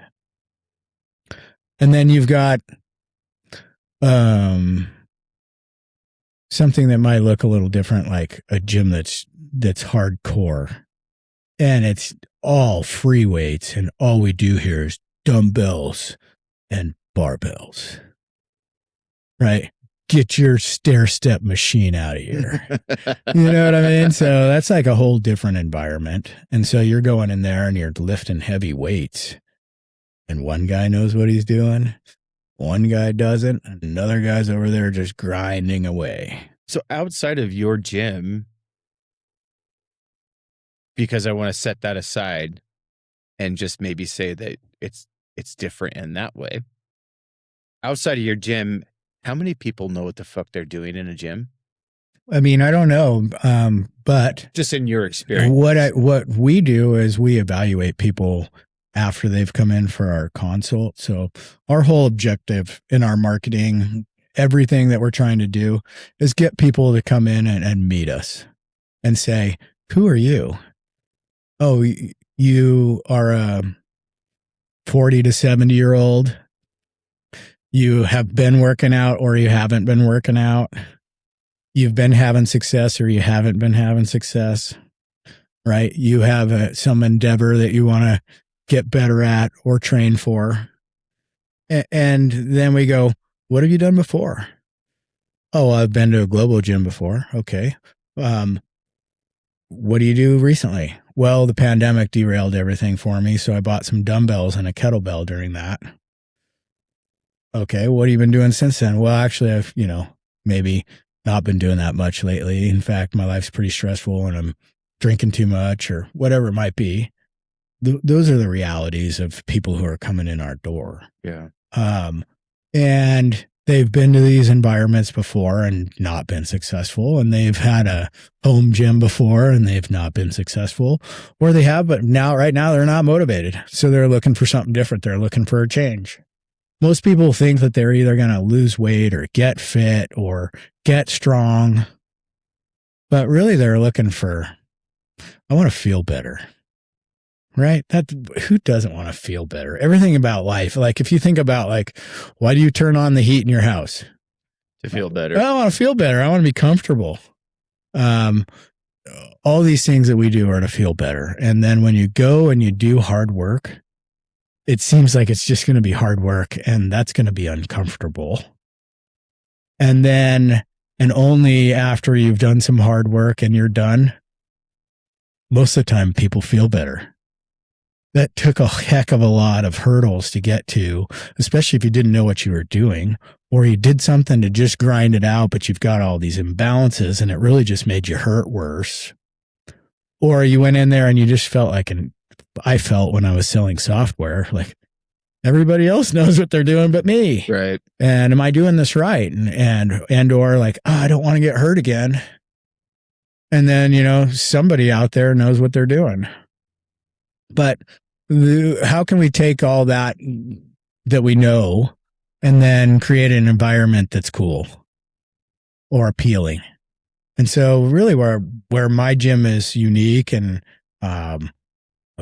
what is appealing to me is to provide an environment where somebody who's 40 to 70 can go, "I want to make a change. I don't know where to start. I hear there's this place." And my biggest hurdle right now is getting people to hear about this place and know where to go to have this 20-minute consult. But when they walk in the door, we go, "Hey, welcome. Yeah. We're glad to have you." We come with no ego and we want to meet you where you're at. And we want to listen to your story and listen to your experience. And then we want to go, well, how can we best help you? And then we provide coaching. And so we provide coaching for all of our clients. Our whole model is client-based. And so the people are coming to us for 3 different reasons. They're coming for accountability, know-how, and gear. And so and then what they end up staying for is community. So we can talk about accountability, we can talk about know-how, and we can talk about gear, but ultimately community is kind of what makes it cool. What do you think it is about community, or specifically your community, that people glom onto? Well, first of all, we're trying to appeal to a fairly specific but broad audience. Mm-hmm. Our audience is from 40 to 70 years old. That's 3 decades difference of people, but they all seem to be able to have some commonalities. And I think recreationalism, right? People move to Bend because they like the outdoor environment. Many people move to Bend in the last 5 to 6 years. I moved here 6 years ago from Lake Tahoe. So they're coming from somewhere else. When I moved here, it was the appeal of the outdoors. I moved here because of the mountain biking, and I really moved here for the opportunity to start this gym. And it was mostly about the real estate opportunity and the population kind of boom. So what that meant is they're working at home. They're brand new to town. They have very few friends, and the friends they have, they're kind of fallen into, right? They're my friends' friends, or I met them at the coffee shop, or they live next door. They're like friends by proxy. Environment. Yeah. And so, there's this thing that I'm really, push, and I think everyone needs, and that's the third place. And so the third place is, it's not work, it's not home, it's the third place. And so back in the day, most people didn't work at home. So now I work at home, I live at home, my spouse is at home, but I don't know anybody, and I don't want to be an alcoholic. Yeah. Right? Because the third place can be the bar. And you can go to the bar and you can fraternize with other bar rats. And I've got no problem with that, because I tell people, really, if I didn't own a gym, I'd probably own a bar. Oh, 100%. Because I like bringing people together. Like, that's ultimately what I do. I bring people together. And so this community is really, people come to a place where they're recognized. Like, what's the one thing that you remember from the show Cheers? Where everybody knows your name. Everybody knows your name. And like, who's the one guy that comes in the door and Norm! There you go, bud. So imagine that you could walk into a gym and have me go, "What's up, Kev?" Yeah. Well, it's funny. Every time I walk into the gym, somebody is like, "What's up, Kev?" Even if I don't know them, they just know me by proxy, by me coming into my, whatever we call it, an appointment or my session after them. Those two nice people that I come in, I don't even know their names, but they know my name. They know my kid's name, but I just know them by seeing them. And that's part me just being an asshole, like, "Hey," and then you just move on. But they know my name. And so I feel that community thing at your gym. Yeah. It's very interesting. And you're a personal training client. Like, you're coming in an hour where it's you and me in the gym. Right. Yeah. So you're not as exposed to as many people per se in a one-on-one personal training. But I still see it every time I come in. It's after a group session or after another private session. And now all I'm saying is that I feel that there. Good. Yeah. So let's imagine that you're an even more integral part around other people, right? Hey, I work at home. I work by myself. I come here. I'm around other people. They recognize me, but also we're like going to do some hard stuff together. Yeah. And we have a leader, because our leader is going to be basically our guide. I like to think of the personal trainer as a guide. If you look at my experiences and injuries and recoveries and ways to do things properly, those are all, hey, I've already stepped in all these potholes. I'd like to have you avoid them. And I'm going to have you train intelligently, and I'm going to have you move properly so that you don't get worse, so that you get better. And when you do it, I'm not going to judge you or think, man, this person sure is X, whatever it is. I'm going to go, hey, I'm going to meet you right where you're at. I'm going to find ways to communicate with you that you can understand and relate to. And we're going to move your body. And we're going to probably get uncomfortable, but not get hurt. Right? So that's a whole different experience of being a guide and walking someone through an hour of movement, and then having other people surrounding you that are also going through that. So you're having this, for lack of a better term, group suffering, where you're no longer adversaries. I'm your guide. We're there together. So we're a team. the other people are experiencing the same difficulty. Maybe they're getting through it with more ease on a one day, but the next day something else is going to pop up that you're not as good at, that other people might shine. Yeah. Which is what's cool about the variety in the programming. And now you've got camaraderie. And who doesn't like camaraderie? Everybody does, man. It's this. I think a lot about jujitsu when I think about your gym in particular, but this environment that you're talking about. You go to jujitsu and there's 20 other dudes in there strangling shit out of each other and sweating all over each other and dying and gasping for air. And you spend that hour and 15 minutes together. And when you're done, you're like, hey, we all made it through this thing. Everyone's here and we're better because of it. It's a hell of a feeling to go through that. And I think where some of that stuff falls apart is when the communal part is forced. And that's a fine balance to try to find. Yeah. Where it's like, no, these are the natural communal aspects of this, as opposed to here's all the events that we do and we kind of really want you to show up, wink, wink, like right. Fucking show up. Yeah. I don't measure it like that. Because I surround myself with people who are trying to improve themselves.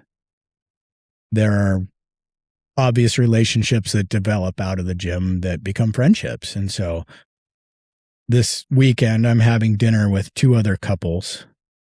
And so it's my wife and then another couple that are both members of our gym. And then another couple that the fella is a member of the gym, but the gal currently is not, but she's joined some of our seasonal programs. And we're having the dinner and having the discussion, and it comes up that one of the fellas has been invited by 3 of the gals that are also in the same class to have all the couples get together and eat dinner outside of anything gym related. Right. I'd never heard of them putting that together or knowing that they were developing friendships. But the whole idea is that these things transpire. So these people are now developing relationships outside of the gym that they wouldn't have had they not had the gym. And it's not forced community. Yeah. Yeah. But now they have friends. Yeah. No, I think it's really cool. And there's always a bit of a friendship community making process anytime you do something in a group of people, but you seem to attract the people that have very similar interests inside this box, and outside the box. I'm not saying they're only in one box. Well, there are a variety of walks of life for sure, right? But there's a commonality between them that's just naturally happening. Agreed. And I'm curious about some of the hard things that you've had to go through, not only in business, but in creating a gym and creating this community. Like, was it always this natural? I'm sorry, we're going to have to set up another couple-hour podcast for that. Yeah, for sure. No, it hasn't always been easy, for sure. And I think that the conversation started with the evolution of Travis and the evolution of Travis's fitness journey, and then becoming a coach, and who his clientele were, but also what age I was at the time, and what my philosophies were, but also what my immaturities were. And so when I first started at the gym, 2009, first off, we started a CrossFit gym inside of a Globo gym. Interesting. And that was like oil and water. So if you're like, has it always been easy or has it always been hard? I would say it was hard from the very, very, very first day. Yeah. And so the gym inside the gym lasted about 6 months. And one of the biggest and hardest and most difficult things, and particularly in Tahoe, was to find a gym space. And so we wanted an industrial space, like let's call it a 1,500 square foot garage with a garage door and a toilet.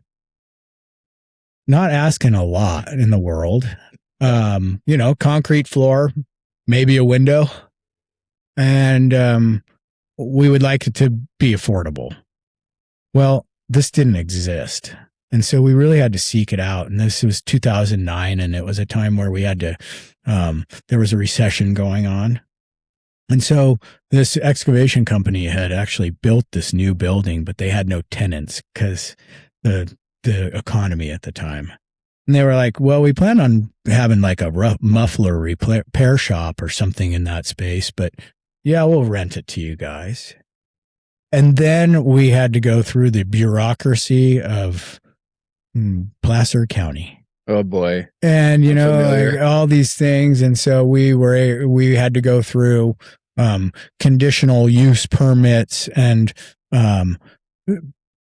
traffic impact fees and studies to prove how many cars we did or didn't have coming up the street to impact either our $18,000 permit or try and chip that down. And let's recognize, like, we started with a couple barbells and a couple kettlebells. So our initial outset of gear didn't exceed $18,000. And our first day we got slapped with like this fee that we had no idea that we should even be expecting. Whoa. So it was a hurdle from the very, very first day.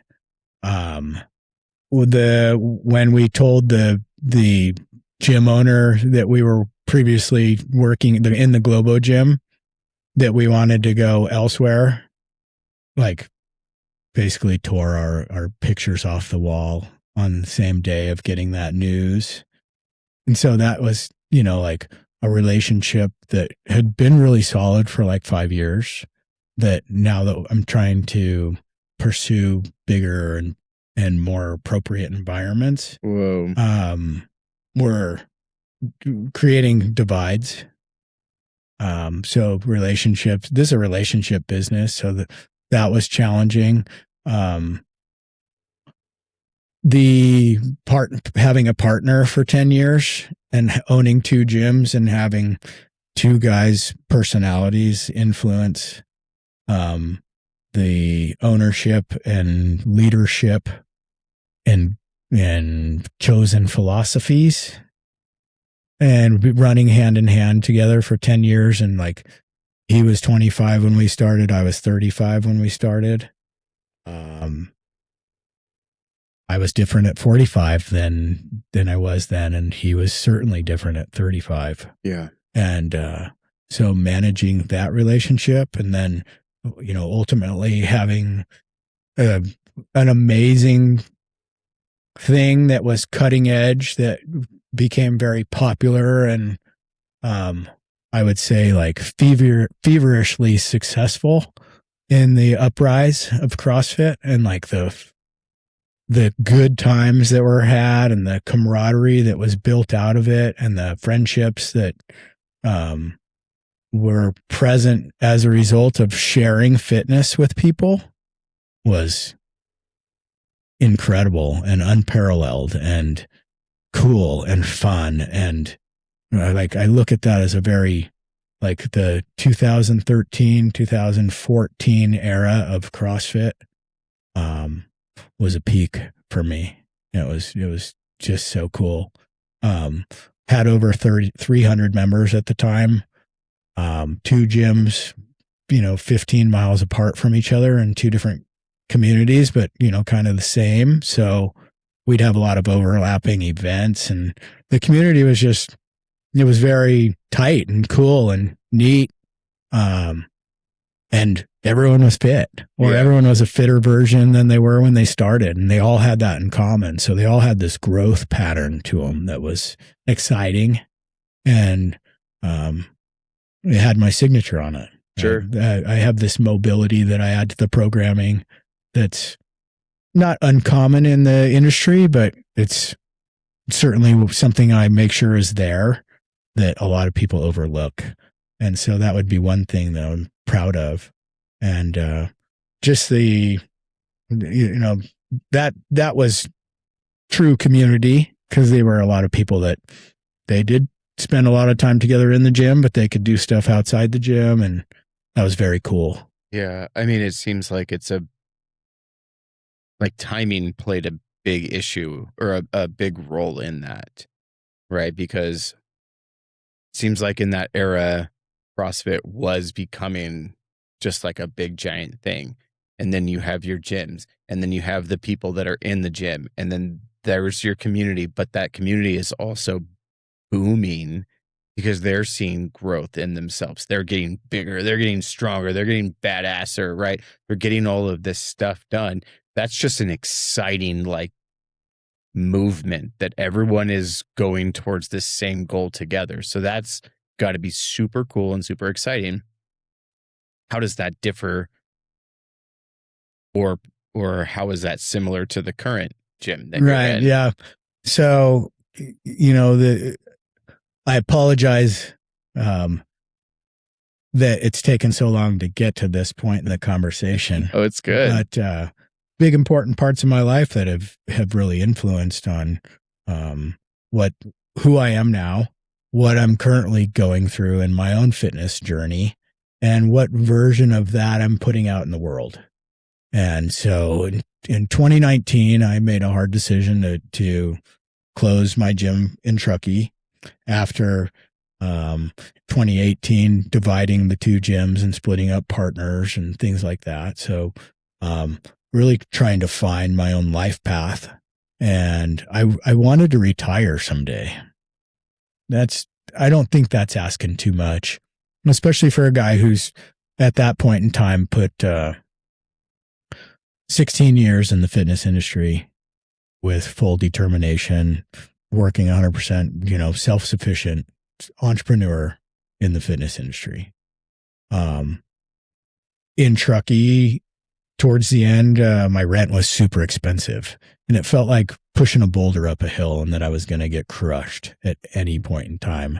And I severely dodged a bullet when it came to moving, because I moved in October of 2019. And if I hadn't, I would have re-signed a 5-year lease on this property that was extremely expensive in Truckee. Yeah. So I would have been wiped out. So in a way, it was a blessing. It's kind of like my injury. It's like it was a terrible thing to happen, but in a way, it's a blessing. It's taught me a ton of things. So knowing all that, I wanted to find an environment that I could control more, which was having my own piece of real estate. So by having my own piece of real estate, I could someday retire, but I couldn't get evicted. I wouldn't have problems with noise complaints. I wouldn't have rent increases that were unforeseen. Like a lot of things that were constantly keeping me up at night. And those are the business problems. Oh, buddy, these things have been keeping me up since 2009. And so here we are in 2019, and it's like, okay, let's get a better control of our destiny. And also, what's the next thing look like? And I think that's the point. The next thing looked like creating a gym in Bend that was personal training focused and coach focused. So we're talking about, it's not open gym. You don't go and just show up at 3:26 on a Wednesday and come in for your workout. Right. Everything is pretty well thought out. It's, hey, we meet our clients at the front door first day. We have a meeting with them and talk about them. And then we set a plan with how that plan is going to affect what service we're going to provide them. And that service is typically going to start with some type of coaching. And so the coaching is either going to start with one-on-one coaching that leads to something else, or it's going to be one-on-one coaching like you and I do. So does it does it typically start? Do most people enter at that personal training slot until they are comfortable with the moves, with the programs, whatever it is, before they jump into a group class per se?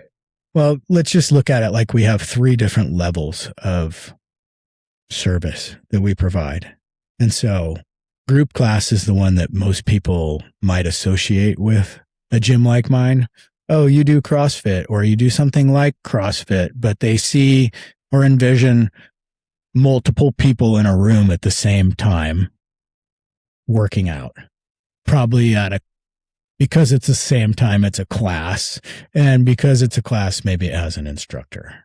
Right? That's what we have in common with a lot of different other facilities out there. But we're looking at, hey, what's the quality of coaching? What's the vibe? Are people intimidated or are they welcomed? Are people in the know or are they clueless? And are they being coached or are they not being coached? And so I would look at that and go, hey, you're coming in here. You're hiring us for our guidance and our expertise. We're going to start you with personal training. And then it's going to either stick with personal training or lead to something else. And so if they come in and they go, well, I'm really attracted to those classes, and we can agree that that's a good product for them, for their knowledge base or, what they're trying to accomplish. And we can go, great. We're going to start with 3 days of what we call on-ramp. That's personal training with the intent of going to class, but it's so much different than going, hey, do you know how to swim? Yeah. And then pushing them in the deep end and going, show me, or let's see how you do, or good luck. That's a way different deal than, hey, I'm going to spend 3 days with you. I'm going to teach you the 4 archetypes of weight training. And you're like, archetypes? And you're like, well, think of it as, let's build a house together. The foundation is your core. And then the pillars on each corner are these different movements that we do. And we look at that and go, okay, what are these different movements? And I go to you and I go, well, what do you know? And you go, well, I know push-ups. And I go, well, let's see what that looks like.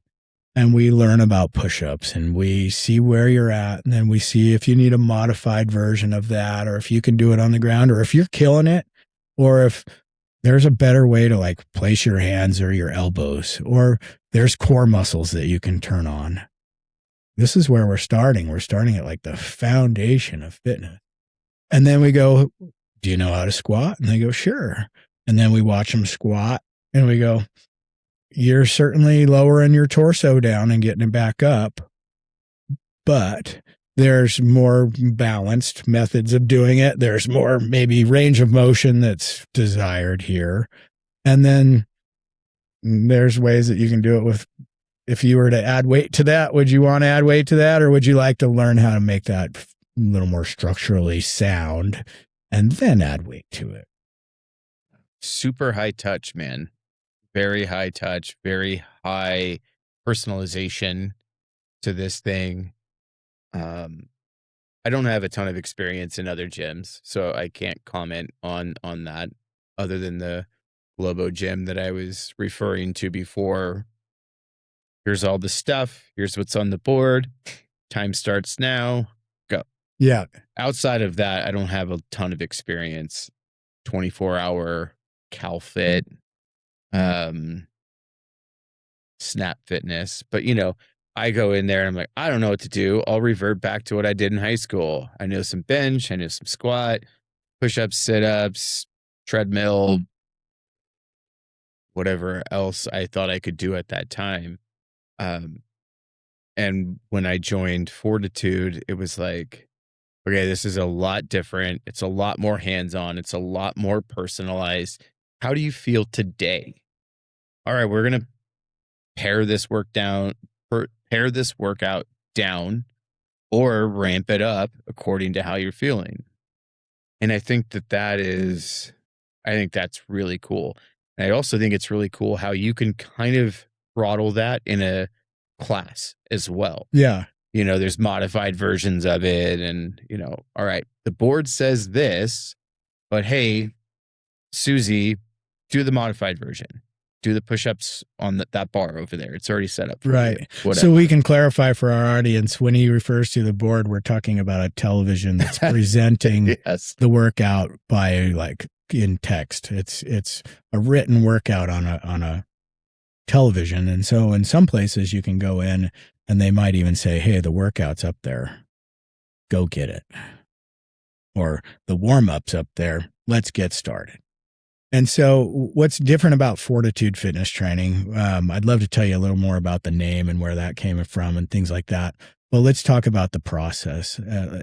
In particularly, we're meeting with a coach every time that we come in. So we're never going to be lost, right? We've got our guide with us. The vibe is welcoming and inviting, meaning that you walk in there and you're not like, oh my God, right? You're going in knowing what you're getting into, and the coach is going to walk you through it, and he's got you through it every time before that, and you can have trust there. And you know that it can be scaled and modified.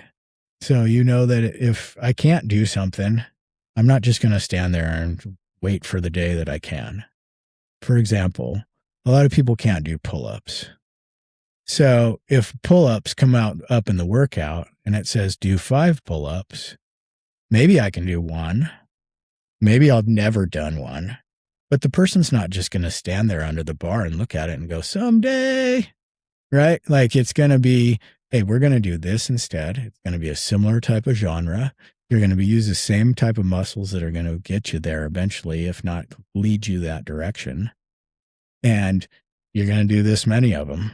And you're going to do it in a manner that you're capable of. So we just took something that was impossible and then just slightly changed it, what we call modifying, and then made it doable and made it, hey, and now I can be successful and move on to the next deal. And the coach helped me through that process by his guidance and navigation.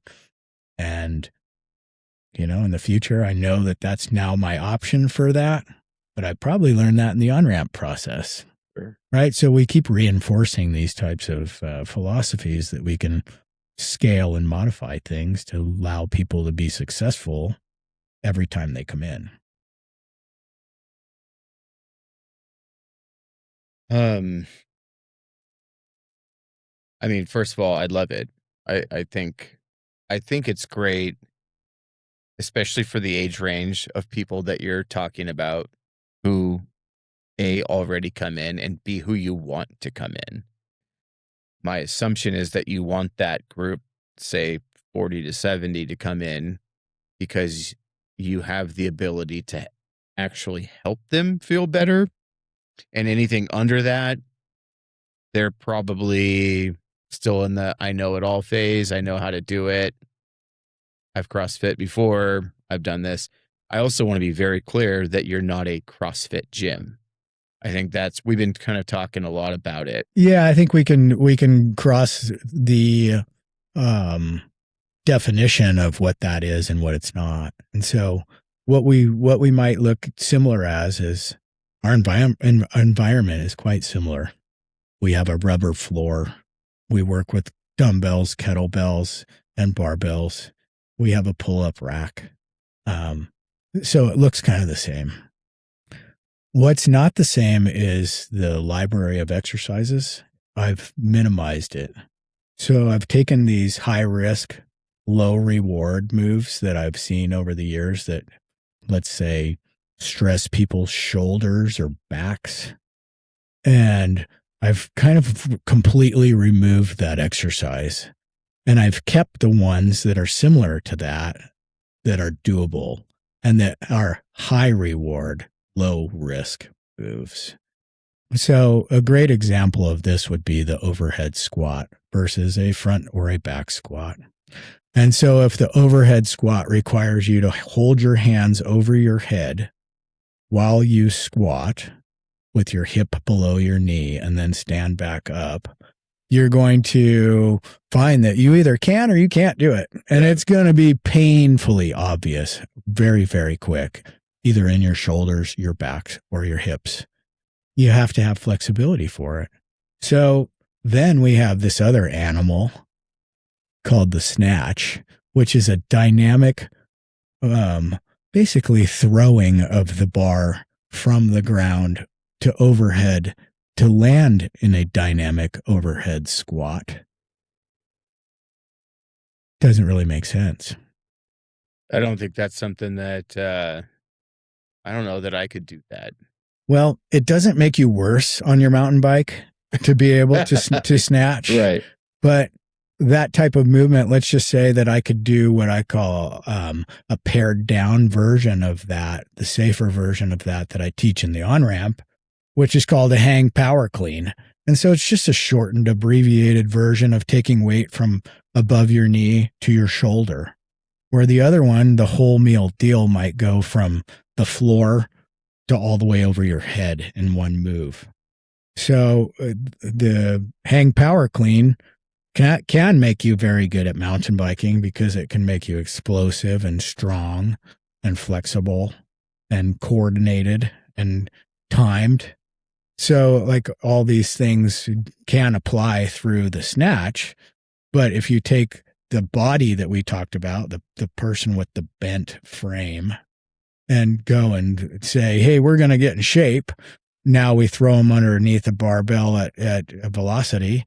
And, it's just a recipe for disaster. And that's some of the mistakes that we made in CrossFit before, but that CrossFit made for the world, in particular with, they tried to educate and certify their coaches, but let's just say that was a big task. And they made a terrific impact on the world and actually created a ton of amazing coaches out of that portion of the industry. But like anything done improperly, it's not as effective, or it could hurt you. And I draw a conclusion to that, kind of like, I'm a huge fan of chiropractic care. From what I understand, not all chiropractors are created equal. Sure. They may have all gone to school, but some of them are just good at it. Some of them are like natural healers. Some of them are doing their best to implement what they learned in school, but they're maybe not that good at it. So I see the same in CrossFit gyms or in boutique micro gyms like mine, where we all have our own personality that's baked into it. But ultimately, you have to have more staff that handles these things. And so it's really your philosophy and your methods than your personality that you're baking into your fitness service. And so for me personally, I'm 52 years old now. If I went to a gym, I'd pick mine because I'd feel like it was welcoming and not intimidating. And I could go in there and I could either, as for me personally, today I'm not the athlete that I once was, but I could go in there and go pretty hard and go heavy. Yeah. Or I could go light and do it right. And people wouldn't look at me any differently one way or the other, because the gym is not about judgment by others. Yeah. And I'm not trying to keep up with other people in there or try to prove to them how badass I am today or once was, because our philosophy in there is not to focus on other people's efforts. It's really the coach focused to each individual, and each individual is in there trying to do their best and their best version of it. And then at the end of the day, we all got through it and we go, hey man, that was tough. When we got to that third round, I saw you stopped for that one quick break. Oh man, I was suffering at that point. Yeah. And when we're at the end, we're basically walking out the front door going, man, good job. That was cool. I'll see you again on Friday. So for those people in that 40 to 70 group that work best at this gym, who you help best, who you serve best, what kind of results can they expect?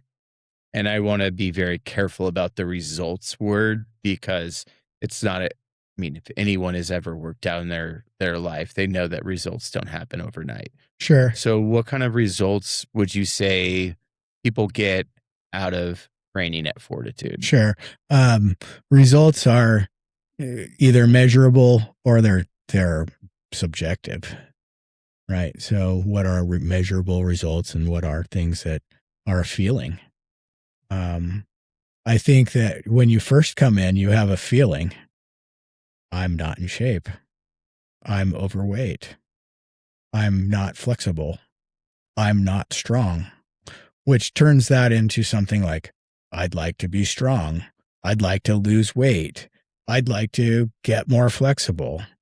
And I think we all have all those things in common, but ultimately it's almost like it's a feeling.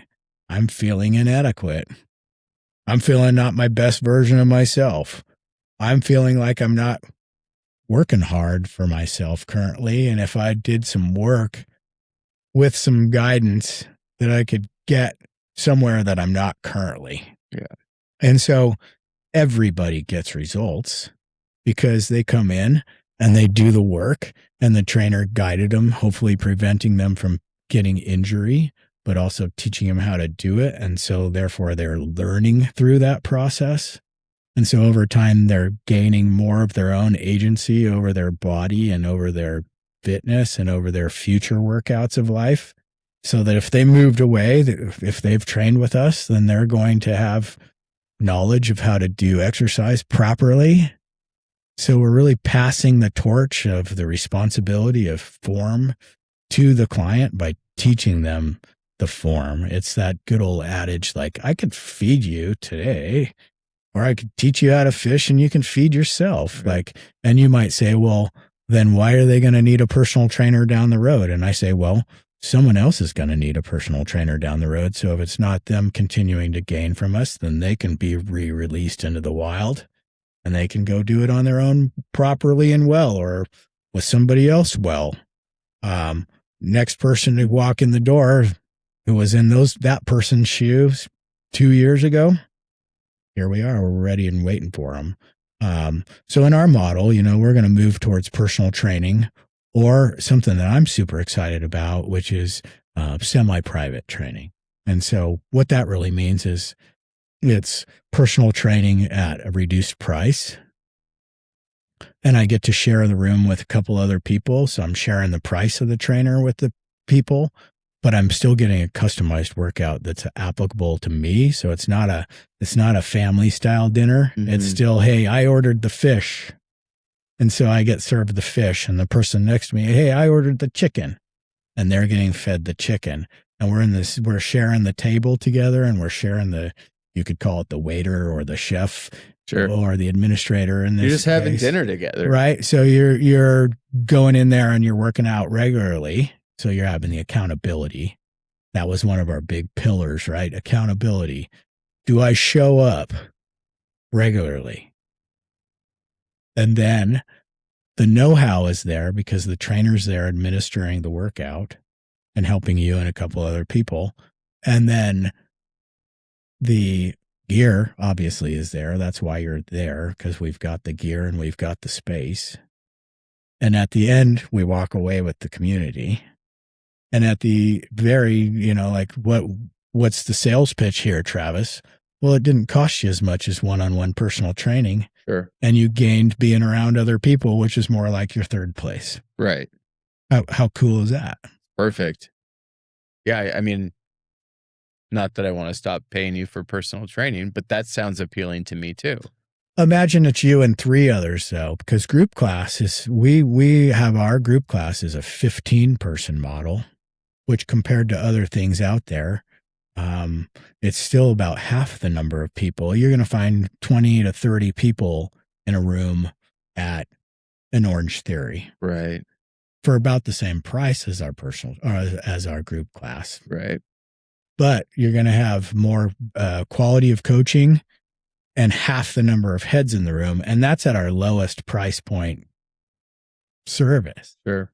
So the one-on-one is like you see, it's very customized to Kev. Hey, this is all about Kev today. Still going to be like that when you have this 4-person training. It's about you and your experience between you and the trainer and your workout. It's still about you. But again, you're getting to share the space with a couple other folks. The price point's 40% less. Sure. And you can do that for a lot longer. Yeah. I mean, it sounds cool and it sounds appealing. It sounds like there's enough levels in there to kind of meet a lot of different personality types in there too. right? For those people who are less extroverted, who are like, I prefer small groups, but I still want this private kind of feel. I can jump into this semi-private class. Yeah. However, it's whatever Session. the session. Yeah, sure. And, with that, you're still meeting your goals or striving towards your goals, and still customizable. Yeah. And it's still a guide. So you get the things out of it that personal training gives you. And I think the affordability of part of it's huge. Yeah. Because not everyone can personal train. For sure. Yeah. I get it. How many people out there in their life have gone, I'm dissatisfied. Maybe I should hire a trainer. And so that we're talking to those people. You want to hire a trainer? Great. We got 3 levels of hiring a trainer. Right. You hire a trainer and it's just you and the trainer. Will you hire a trainer and you and a couple other people? Or you hire a trainer and it's you and up to 15 other people. Yeah. Either way, all 3 of them are provenly successful. Very much. All 3 of them give you great results.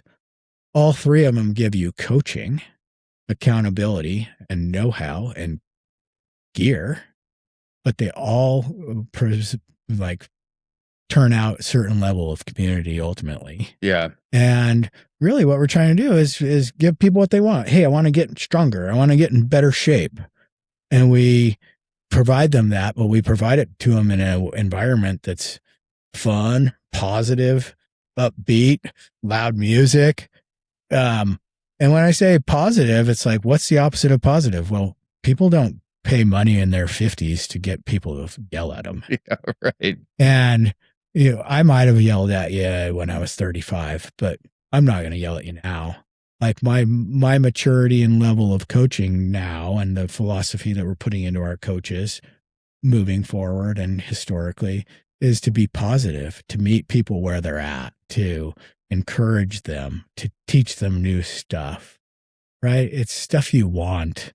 It's not the stuff that you don't want. It's like, I don't want to get yelled at. Yeah. I don't really even want to be told what to do. Yeah, I want to be encouraged. I want to be shown how to do things properly, but I want some autonomy as well, right? Yeah. And so I think that we can give all that to people and have them have a fun experience, an energized experience. A lot of what we're trying to do is like give you the best hour of your day. And so what does that mean? Well, it doesn't mean like pointing out all the shit you're doing wrong. It means like, hey, you got here. Let's get into this.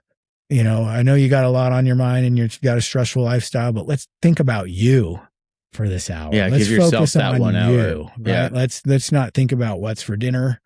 Let's not think about little Joey at the moment. Let's think about you and getting you some headspace to focus on continuing to make a better person out of you. Some days that's just showing up. Yeah. Some days that's just breathing hard and like surviving through it. Some days that's just opening the throttle and kicking ass. Right. So it's kind of whatever you're capable of that day, but we're going to meet whatever version of you shows up. I don't think that's typical of what you're going to get with other environments. Like, yeah, I really do feel like we care about our people. Yeah. And have that relationship. I feel that too. I definitely feel that there at that place. For the sake of time, I know you got to get out of here for your next training session. Tell people where they can get in contact with you or how they can get in contact with you. Your business name, website, all that fun stuff. If they want to sign up because they listen to this, how do they do it? Say some fun things there. Absolutely. Well, first off, it's an honor to be with you and be on this podcast. I appreciate you and thank you for your time and thank you opportunity to put the word out. I would say for me, my biggest challenge as a entrepreneur and as a fitness trainer is getting people to have awareness that we're there. So when people get there, we do a really great job of fitness training. But I didn't go to school for marketing. Not very many people did. Yeah. And even if I did, I probably wouldn't have been very good at it. It would have been like selling software. So for me, thanks for the opportunity for everybody out there to listen and just maybe give our gym an opportunity to see if we meet your needs. We're located in Bend. We're located at 63222 Service Road, which is on the north end of town, basically where Empire and Highway 20 come together. But if you can think about where Highway 97 and Highway 20 hit Empire, that's about where we're at.